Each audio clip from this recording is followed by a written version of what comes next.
you say the word Amen. Amen? Huwag po tayong mahiya na magsabi ng Amen. Kung may nag-preach po sa harapan, huwag po tayong tumahimik na magsalita ng Amen.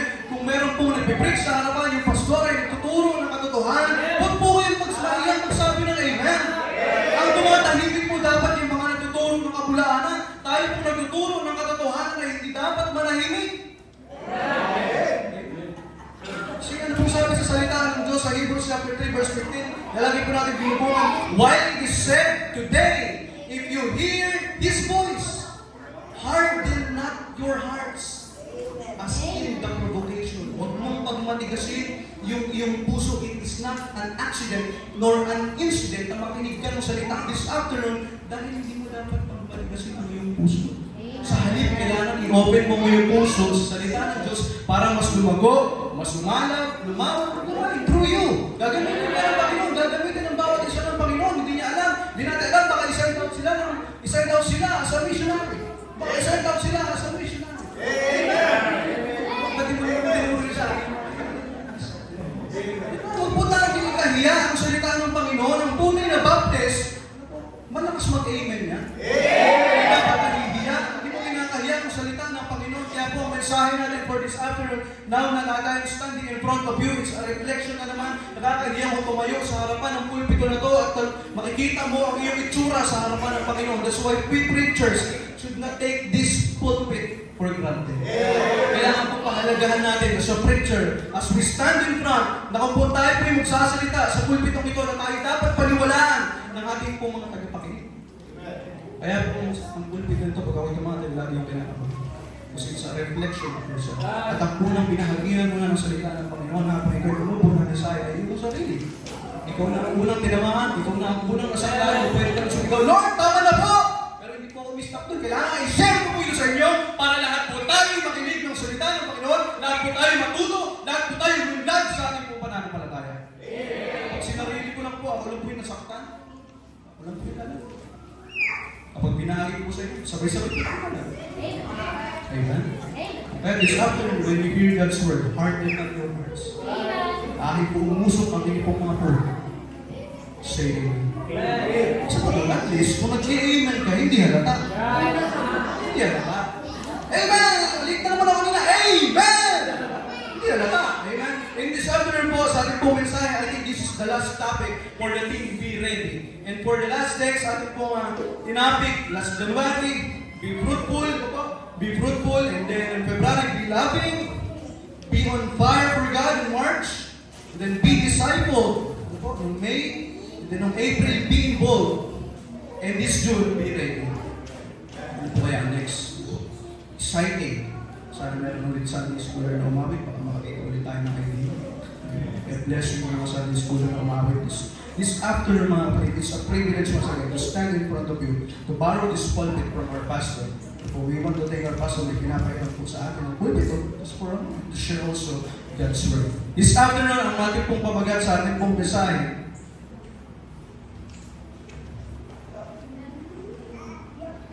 Ang title po ng ating mensahe sa atin, Are we serious for tomorrow might be too late? Are we serious? Seryoso na? Are we serious? Are we serious? Are we serious for tomorrow? Might be too late. Jesus Christ, alam natin mga kapatid, Jesus Christ died, buried, and rose again. And it's a comforting word that our Lord Jesus Christ rose again. Unlike Lazarus, na si Lazarus ay namatay, hindi niya in-expect na siya'y muling bubuhayin. Okay? Maalala natin yung anak ni Jairus, sinabi ng Panginoon, Talita Kumi, o younger, arise! Hindi ko alam ng younger na siya pa pala ay bubuhayin. But when Jesus Christ died, He already prophesied that on the third day, He will rise again. And it's a comforting word for us Christians to know that we have our salvation secured in heaven. At alam natin na ang ating pong sinampalatayanan na prophesy niya na siya po'y mabubuhay na maguli at siya po'y totoong buhay at siya po'y totoong narito sa ating pong kalagitnaan. Kung ikaw ay naniniwala na nabuhay si Kristo, maaari dapat maniwala rin tayo na babalik si Kristo someday. Dahil kung hindi ka naniniwala, walang hope. Ano pa itong paglilingkod natin na ito na ginagawa kung di ka rin naniniwala na babalik ang iyong tagapagligtas? His return is the most spectacular, jaw-dropping, in the most human history. It will be personal. It will be visible. It will be a glorious thing. And it's a comforting thing na malaman na ang ating pong tagapagligtas sa sinasamba bilang mga Kristiyano, bilang Baptisto, maaari ng Baptist faith ay Diyos na buhay. It's a comforting. In fact, Apostle John, nung binigay sa kanya yung vision about the second coming, it is already detailed in Revelation chapter 19, verse 11 to 16. Ating pong basahin, mga kapatid. For us to be equipped, at mas mapagtibay, na talagang babalik ang ating pong Savior. Revelation chapter 19, verse 11 to 16. Sabi po dito, mga kapatid, and I saw heaven open, and behold, a white horse. And he sat upon him was called faithful and true, and in righteousness he do judge and make war. Verse 12, his eyes were as a flame of fire, and on his head were many crowns, and he had a name written that no one knew but he himself. In verse 13, and he was clothed with a vesture dipped in blood, and his name is called the Word of God. In verse 14, then the armies which were in the heaven followed him upon the white horses, clothed in fine linen, white and clean. In verse 15, and out of his mouth goeth a sharp sword, and with it he shall smite the nations, and he shall rule them with a rod of iron. And he treated them winepress of the fierceness and the wrath of Almighty God. In verse 16, and he had on his vesture and on his thigh a name written, King of Kings and Lord of Lords. Pinagtibay po ba yung ating pananampalataya sa pagbasa po natin ng Revelation that our King will come back someday. Our King will come back someday. As the vision of John. What a glorious sight to see the second coming of our Lord Jesus Christ. In this preaching, mga kapatid, in this afternoon, we will hear an ample but important points of eschatology. Di pa po namin natapos sa Bible school in eschatology. But I got curious what the word eschatology means. Eska means last days. Logy means study. Biology, zoology, logic, study. Study of the last days. Mga kapatid, sa ating pong preaching this afternoon, makita natin the word eskatos, study of last days. And logic means study. And we believe we are on the last days. Amen? Tayo po ay nasa huling panahon na. Therefore, ang bawat isa po ay inaasahan na paniwalaan na babalik ang Panginoon because we are on the last of the last days. Peter assured us of scoffers. Alam niyo po yung scoffers, yung nagsasabi na, ay wala, hindi mo babalik yung Diyos mo. Dati pa pinag-exam, grade 1 pa lang ako, pre-english na rin, pastor yung last days eh.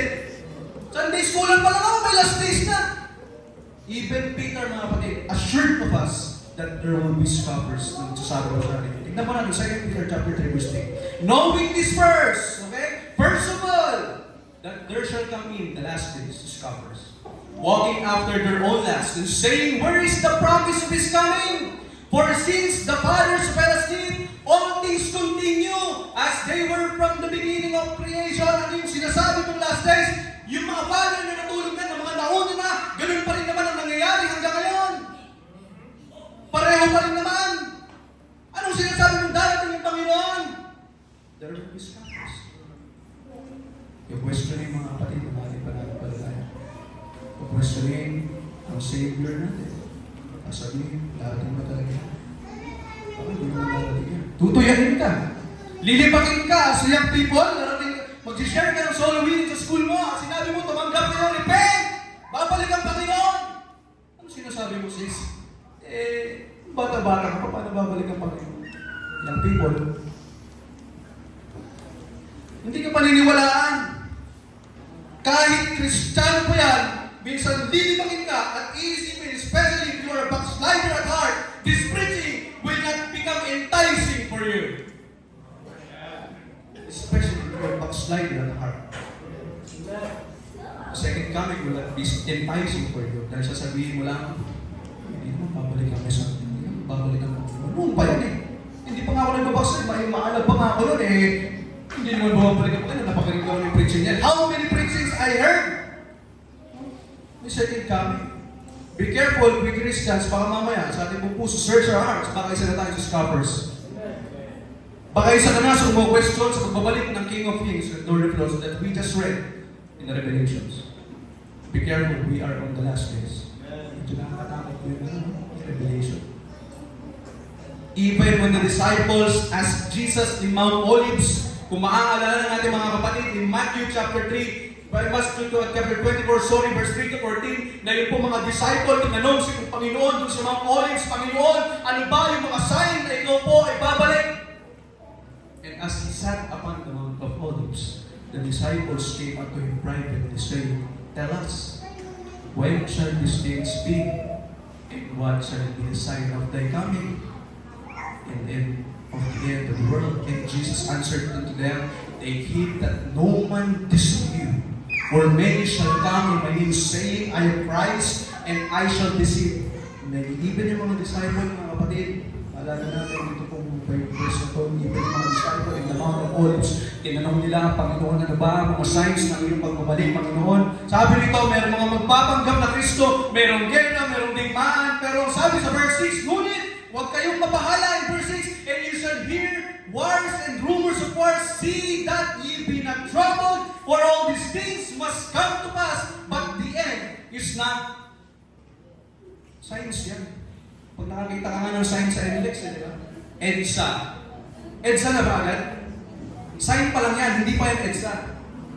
Balintawa. Pag nakita mo yung sign na balintawa, bigla kang kakabig sa barrier, bangga ka, di ba? Hindi pa yun. Sign. There will be signs. Nation to nation. In verse 14, if we can read, jump to verse 14. Ano sabi sa verse 14? And this gospel of the kingdom shall be preached in all the world for a witness unto all nations, and then shall the end come. Ito po mga kapatid is a comforting word. If you are an active Christian, kung ikaw po isang maalab na Kristiyano, kung ikaw po isang Kristiyano na nagamit sa gawain, faithfully, this is a comforting word for you in verse 14. There will be nations to nations, mag-aaway-aaway, merong famine, merong paguluhan, merong mga lindol. Pero in verse 14, and this gospel, sign po ba yan? Sign po yan. And this gospel, if this gospel that we are using, that we are hearing, that we are preaching, will be preached in all the world for a witness unto all. Sign po yan, pagbabalik ng Panginoon. Makikita natin mga kapatid, how active ang Facebook ng mga Baptist churches today.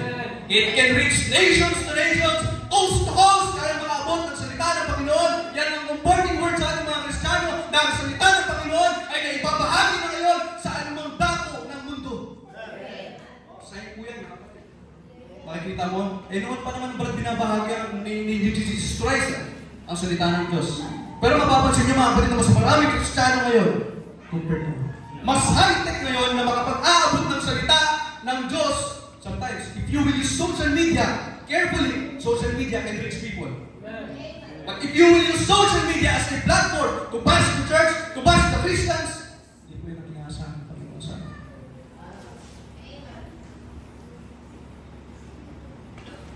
Noon pa lang, may gera na. Israel, noon pa lang, tinigera na. Pero po makikita natin mga kapatid, mas dumami. Mas dumami po yung gera. Noon pa lang may famine na. Pero mas dumami po ang paggutungan ngayon sa South Africa. Still suffering. Lindol. Kalot kanan, lindol. Ang pagdating ni Kristo compared to the birth of a child, lalong pasakit ng pasakit habang palabas ang bata. Habang tumitindi yung intensity, just like when a mother give birth to his child, to her child, habang tumitindi mga kapatid, yung intensity, yung frequency, lalong lumalapit yung paglabas po ng bata. Just like the birth of a child. And in verse 14, yung preach to all nations. And mga kapatid, tandaan po natin, na noon pa lang naman totoo naman yung may gila. Pero mas tumitindi po ang tumitindi in the last days. And we believe in our generation, in this generation, we are on the last of the last days. That's why title po natin pong isa. Are we truly serious? For tomorrow might be too late. Maaaring ba Isip-isip po tayo ng Kristiyano. Bakit tayo pong Kristiyano ay nag-pray sa ating pong buhay sa Pilipinas. Ay mapapansin natin mga kapatid, this is interesting. In the last days, Jesus said, lagi po pinapangalan ng Panginoon, kakasal tayo sa Kanya. Revelation chapter 19 verse 7, let us be glad and rejoice and give honor to Him, for the marriage of the Lamb is come and His wife hath made herself ready. And in His second coming, we will be caught up in heaven, the rapture. And in Jesus, and in 7 years, the 7 years tribulation will come, and the millennial reign of Jesus will come, and in His second coming, ikaw at ako ay ikakasal sa Panginoon. We are the bride of Christ. Pero kung mapapansin natin mga kapatid, kung mapapansin, we will become observant. This is interesting. I was also suffering inilabutan ako. Hindi ko alam English. Inilabutan ko ako. Nalaman ko kung sabi ko. Pero kung mapapansin natin mga kapatid, every time pinipreach ni Jesus Christ, yung second coming, ang laging illustration ni Jesus ay ang kasal. Napatanong din ako, may relationship pa talaga ang Jewish wedding. Okay? Ang Jewish wedding sa second coming. Tignan po natin mga kapatid. Laging ibinabahagi ni Jesus, ginagamit ng illustration, wedding. And we remember Jesus Christ is a Jew. And I've got to try to search and elaborate. This is eschatology mga kapatid. Ano po ba ibig sabihin? Bakit sinishare lagi ni Jesus Christ sa kasal? Bakit niya lagi hinahambing sa kasal? And I tried to search Jewish wedding. Tignan po natin ang Jewish wedding. In Jewish wedding, mga kapatid, sa Jewish wedding po, merong betrothal stage wherein the groom will leave his house and travel to bride's home to purchase her. Sa Middle East po, mga kapatid, meron po mga tahanan na bukas ang ilaw. Pagbukas po pala ang ilaw ng isang tahanan at paliwanag na maliwanag bukas sa bitana, meaning yung pong babae na nandoon ay pwede na pong i-purchase. And number 2, the groom will give his token dowry. Ibibigay po, aalis po ang groom sa kanya pong original na tahanan, pupuntahan niya po ang bride to purchase it. Pag nag-agree, yung groom po ay magbibigay ng token dowry, or which is the payment. And afterwards, the bride, tinanggap po siya ng bride, the bride will accept the payment and sign the contract na tinatawag pong ketubah. Okay, meron na po silang ketubah, kumbaga may kontrata na po na pinirmahan, and afterwards, they will drink a wine. Para bang cheers? Stage 2. The presentation stage na tinatawag po nilang kinushi. Di po kagaya sa atin na tayo pong mga Pilipino, di po pag naligaw ka, na-engage ka, meron na kayong date na kasal, that's it. Stage 2, ano pong gagawin ng groom? The groom will come back to his house. And mind you, mga kapatid, aalis po yung groom sa kanya pong pinuntahang bride na kanya pong pinurchase. Pero, pag alis niyo po, hindi niya po sasabihin kung kailan po siya babalik. Ang gagawin po ito pong groom ay aalis para i-construct yung kanila pong matrimonial home. Aalis po yung groom. And then the groom, mind you mga kapatid, the groom will return for his bride without the bride knowing kung kailan babalik yung groom sa kanya. That's the stage 2. Number 3, stage 3. Arrival of the groom announced with the shine. Mostly po sa Jewish wedding pala, ang pinaka-longest na is 1 year na maghihintay yung kanya pong bride. Pero makita natin yung the arrival of groom announced with the shine. Nandiyan na yung groom! I-announce na yun. Upon arrival, nalaman na ng groom, andyan na siya. The bride will remain hidden for 7 days. Lalo na po, yung mga talagang strict sa kanila pong paniniwala, ano po yung talagang mga sacred talaga sa kanilang paniniwala, hindi po agad lalabas yung bride for 7 days. And then stage 4. The bride and the groom will consummate their marriage and live together as husband and wife. Napakatagal po ng proseso ng wedding sa Jewish wedding. And ano ba akong kinilabutan? Panginoon, what is this revelation that you have given to us?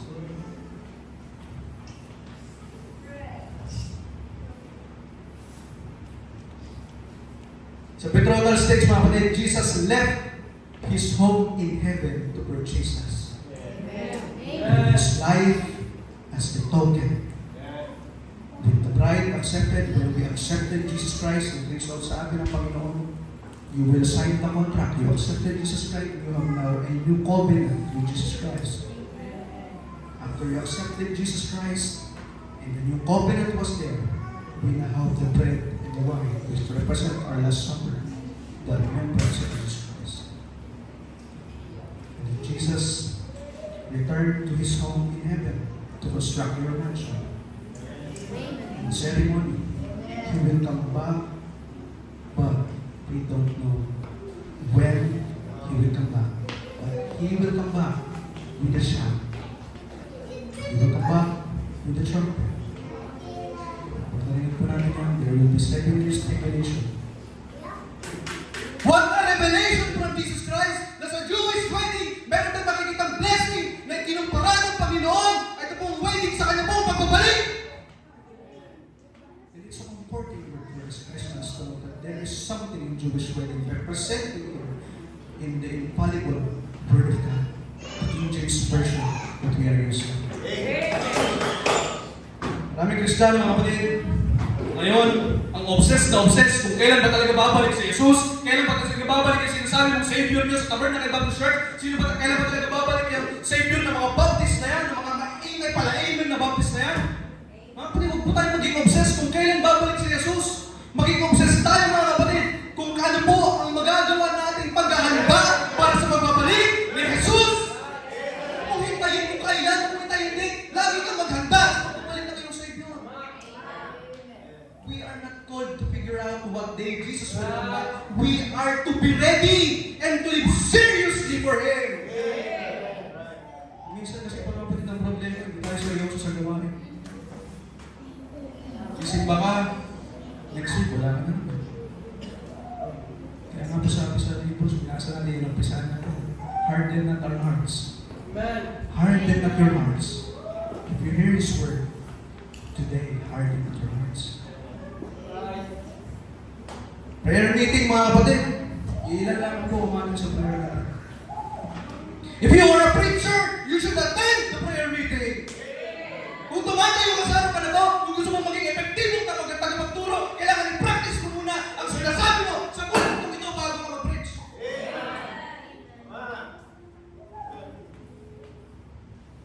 Kailangan po sa intensity. Kailangan po may seriousness ang gawain ng Panginoon. We are glad our Savior will be back soon. At pinaniniwalaan po natin lahat yan, mga kapatid, na ang Savior natin ay babalik. Pero anong ginagawa natin paghahanda? Kung masyado tayong obsessed dun sa date lang na kung kailan siya babalik. Kailangan hindi lang dun sa date tayo maging handa. Lagi tayo maging handa para sa pagbabalik ng ating puso. Simba ka 2 times a month. Choir ka 2 times a month. Para ba talaga sa Panginoon yan? Meron pa bang preacher? Walang member na pinagpapalit ang araw na ninyo for his or own interest. That should not be our practice. Malakas na mag-amen, siguro ng amen, tapos next week, wala na naman, sinuwain ng Panginoon. That should not be our practice. So sa Christians, if you want to excel in your ministry, if you want to excel in the work of the Lord, you should practice what you are hearing in this church. Hindi natin makikinig tayo, malakas tayo mag-amen, amen, tatas tayo ng Bible, pero hindi natin ginagawa ang salita ng Panginoon. That's the sad truth, mga kapatid. Hindi pa ganun, mga kapatid, ang inaasahan sa atin ng Panginoon. Ang inaasahan sa atin ng Panginoon, mga kapatid, seryoso ang paglilingkod. Yes, we are happy. Yes, we are enjoying. Meron tayong camp, meron tayong young people's camp, nakapag-gather tayo, nakapag-breakfast tayo, nakapag-kwentuhan tayo, pero meron pong seryoso usapin, mga kapatid, na pinag-uusapan po sa Biblia. And we should not take that for granted. How will you preach prayer meeting? Kung ikaw na nag-preach, eh wala sa prayer meeting. Kung ako pinig Manila. Yung Manila po ako for almost 2 years. Hindi po na prayer meeting. So kung hirap po na dinanas ko. Hindi po yung natukunan katayang buwan. Sabi ko, I choose to. Gusto ko bumalik. Kailangan bumalik ka.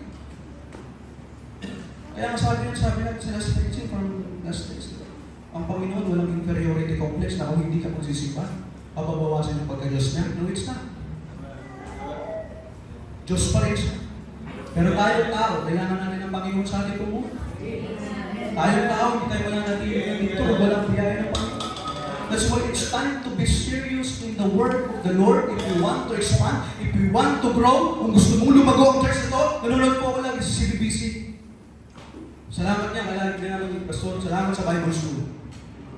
It fired up my spirit. Kasi minandatory kami ni pastor na mag-soul winning eh. Hindi ako nagsa-soul winning, mga kapatid. I admit it! Hindi ako nagsa-soul winning. Sabi ko, ang balak ko, bago ako sumali sa Bible School, kailangan magkaroon muna ako ng sasakyan para makapunta ako sa San Marcelino. Pero ano pong ginawa ng Panginoon, inuna niyang ibigay yung Bible School. Pagtapos ko ng Bible School, tupalaw na yung mga yan. Nagulat na lang ako. Iba talagang pumilos sa Panginoon pag inuna mo ang Panginoon sa Panginoon. Ibang pumilos sa Panginoon kapag will niya, sinusunod mo. Kesa gumatrabaho ka ng outside the purpose of God. Mas mahirap pumilos bilang isang Kristiyano kung meron kang sariling gusto. Ang preacher, ang pastor, ang mensahe ng salita ng Panginoon ay hindi po abusive. Dahil kung minsan kaya tayo nalalaman sa salita ng Panginoon dahil ayaw natin ng correction. Ang correction po ay kailangan ng isang Kristiyano para lumago sa kanyang pananampalataya at hindi manatiling pansot at palamuti lamang sa iglesia. We have to be submissive in the correction that we are giving. Kung patuloy po tayo ng lalaban sa salita ng Panginoon, hindi po tayo makakasig ng pagpapala sa Panginoon. Yung pagpapala po naman ay po ay mga paito po na biyaya lamang. Hindi mo mapipil yung tunay na joy. If you will not cry out and be serious in your ministry. Kung umangatan ka sa choir, mga kapatid, kung ikaw ay naglilingkod sa Panginoon, sinabi mo na maging seryoso. Kung nagsasoul winning tayo, pagpatuloy natin itong Sabado. Kahit masakit yung ulo ni Pastor, si Pastor magbigyan natin, hindi matanda na siya, pero tayo malalakas pa. Mag-soul winning tayo. I heard the preaching of Pastor Bislan. It touched my heart. This is what is holy Pastor. Sabi ko, Pastor, hawakan mo yung people. Sabi ko, Pastor, tulong sa winning. Ano po ang role sa CBBC? We are not idolizing the church. We're just making them a motivation. Bakit mga kapatid? Kung nangyari po sa CBBC, o sa ibang churches, yung mga naging mega churches, although at sinubukan sila ng matagal na panahon, kung nangyari po sa kanila mga kapatid, sila lumago sa pananampalataya, dahil hindi nila hinuto ang soul winning. Hanggang ngayon po, maalam sila sa soul winning. At sabi ko, it's a challenge for me. Salamat, Pastor. Sabi ko, salamat, Pastor. Na meron palang ganun mga churches na nag-i-exist. Salamat, Pastor Cadaris, kasi inimbol mo kami dun sa mga fired up na church, sa mga maaalam na gawain, at di na kami isolated dito sa gawain ito. At least na-reach out namin yung iba't ibang mga mega churches sa ibang church na existing pala ang Baptist. Meron pala malaking church na Baptist. Akala natin maliliit lang ang Baptist, hindi natin alam, malalaki ang church ng Baptist. Kumain po kami sa Soul Restaurant dito sa Longga po. Ako po'y nakabarong na puti. Meron po lumapit sa akin. Brad, iglesia ka? Hindi po, Baptist po. Bakit? Anong alam nila? Ang alam lang nila kasi iglesia na nagsusuot ng long sleeve na white. Hindi po! Ang Baptist po ay tinataas ang antas ng pananamit at paglilingkod sa Panginoon for the reason na malaman po ang salita ng Panginoon to be preached into the gospel. Wala naman na natiling maliliit na Kristiyano mga kapatid. Huwag kang pumayag. Amen. Kasi lumong ko yung iglesia sa akin. Kung nakapolo ako, mas pogi siya sa akin. Lumabas ako, bumila akong barang sa Onesimus. Kasalubong kami. Mas pogi. Amen? Ito pati represent mo ang Panginoon.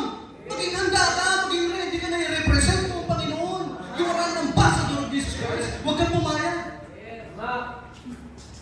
Yung haircut mo, itaas mo yung haircut mo. Huwag mo i-brush up, paklihat ka. Ayusin yung gupit. Amen? Seryoso natin ang paglilingkod mga kapatid na inaasahan ko sa atin ng Diyos. Chapter 19 verse 14. Sabi po rin ng mga ganito mga kapatid mo, habang binabasa ko yung Revelation, chapter 19 verse 14. Ang sabi po rin mga kapatid, Revelation chapter 19 verse 14. And the armies which are in heaven, meron pong mga armies ng Panginoon, followed him upon white horses, clothed in fine linen, white and clean. Sabi ko nga sa aso ko nalupi ka kay Marco. Tumanggap kayo. Kasi may mga white horses para sa lahat. Baka may ayaw sa lahat. Tinatanggap ko po Wala pa sila nagawa, hindi mo ganun lang po Nakinig. Sabi ko nga and the armies which are in heaven, tayo po yung mga armies ng Panginoon. Huwag po tayong pumayag na ang paglilingkod po natin ay lalaw-silaw sa yung paglilingkod, lalambot-lambot na paglilingkod, malamyang paglilingkod. Hindi po yun ang inaasahan sa atin ng Panginoon. Ang inaasahan po sa atin ng Panginoon yung parang army na paglilingkod sa Panginoon. Being ready, being equipped with the Word of God, ready for soul winning, available. Inaasahan sa atin ng Panginoon. Pag tinawag ka ng Panginoon na tumulong mo sa choir, practice every Saturday, practice every Saturday.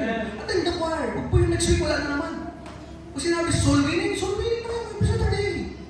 Kung kaya mo pa mag-go extra mile, soul winning on Monday, soul winning on Tuesday. Hindi na soul winning eh. Ang ROTC na yung mandatory, bakit yung soul winning? Hindi natin yung mandatory sa ating church.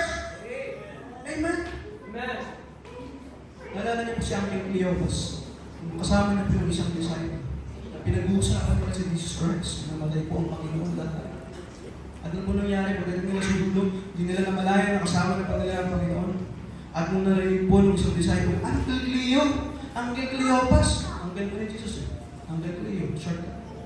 Angel Cleo, naramdaman mo ba yun? Parang nag-aalab yung puso ko. Amen?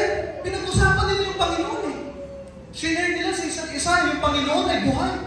Nalaman nila na yung Panginoon at buhay. At alam niyo mga kapatid, na kapag pinag-uusapan natin ang Panginoon sa ating bubuhay, kapag isinishare mo ang Panginoon sa ibang tao, kapag isinishare mo ang Panginoon sa iyong kaibigan, nabubuhayin mo lang yung pananampalataya, nabubuhay na lagi ang Panginoon sa iyong puso. Natutulog. Isa kasi pinapatulog natin yung soul winning sa ating buhay. Kaya po pagdating natin sa church, galaw-silaw tayo, lalambot-lambot tayo, kaya nga po kanina, bago tayo mag-start, you say amen. Pakasama ang mabuhay pong bawat isa. Hindi ko pa narinig yung boses si brother, hindi ko pa narinig yung boses si sister, pero kanina narinig ko, napakaganda pala ng boses nila mag-amen. What more kung lagi ka mag-amen para sa gawain ng Panginoon, you are ready to serve God with all your hearts. Now, mga kapatid, be faithful in choir, be faithful in soul, stay faithful in the ministry, stay faithful in giving, malakay kita. Sabi nito mga kapatid, lastly, for closes. Now, it's high time para tayo ay mag-ising upang seryosohin ang pagbabalik ng Panginoon. We are all happy babalik ang Panginoon sa ating mundo. We are all glad that we have this message from Jesus Christ that He will come again. And that's the hope that we are holding right now. Napakasaya pong isipin mga kapatid, pero young people, ingat tayo. We are on the last days. Madami dyan, palalamlamin ang salita ng Panginoon, pababawin ang ibig sabihin ng salita ng Panginoon. Be careful in Facebook, be careful in social media. Baka yung sinishare mo ay wala na sa Bible. Baka yung sinishare mo ay contradicting na sa salita ng Panginoon because ayaw mo ng correction. Be careful, young people. Sabi nga sa awit mga kapatid. Yung natutubig kasi aawit ko ako eh. Be faithful. Sabi nga sa awit, di ba?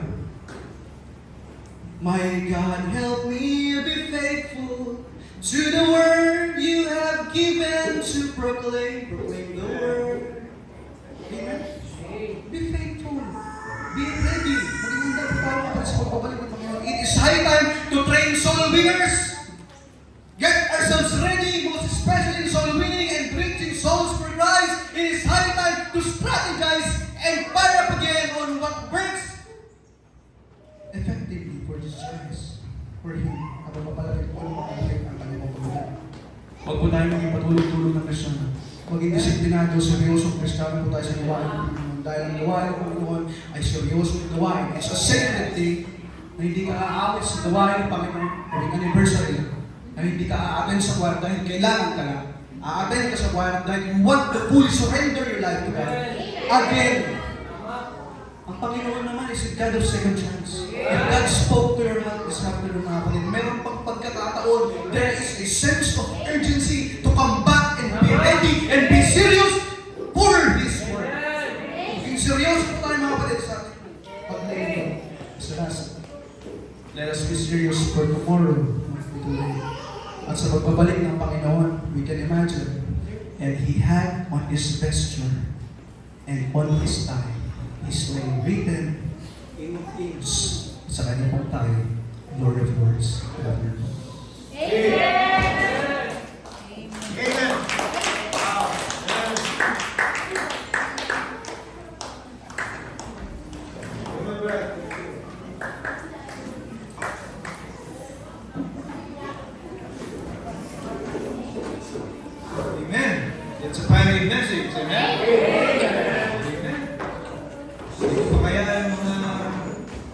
picture sa atin na susunod. Yung magiging mga dynamic.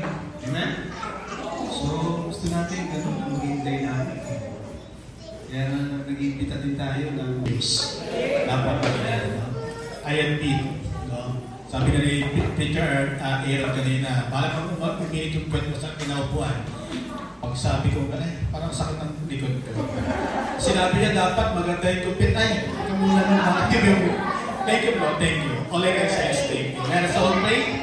Dakilang Diyos, muli kami nagpupuri at papasalamat, Panginoon, for this great and wonderful opportunity, Panginoon, na muli kami po ay tinipon upang makapakinig ng inyong mga salita sa pamamagitan po ng inyong mga dynamic preachers and pastor, Panginoon. Salamat po for once again we are reminded not on the day of your coming, but on the preparation that we have to do, Panginoon. Salamat po sa bawat salita na inyong pinagkaloob sa amin kaninang umaga hanggang ngayon, Panginoon, that you gathered every one of us here to worship you in spirit and in truth. Lord, salamat po sa mga inyong ginamit na tagapagpunta, Panginoon. Tunay nga po na kami ay nabubuhay sa inyong mga salita, hindi lamang sa mga pisikal na pagkain, Panginoon. At sa aming pagsamantalang paghiwalay, Panginoon, kayo po ang siyang mag-ingat sa bawat isa. Idako niyo po ang bawat isa ng ligtas at mapayapa sa kanilang mga tahanan. Ito po ang aming samot dalangin sa matamis na pangalan ni Jesus. Amen.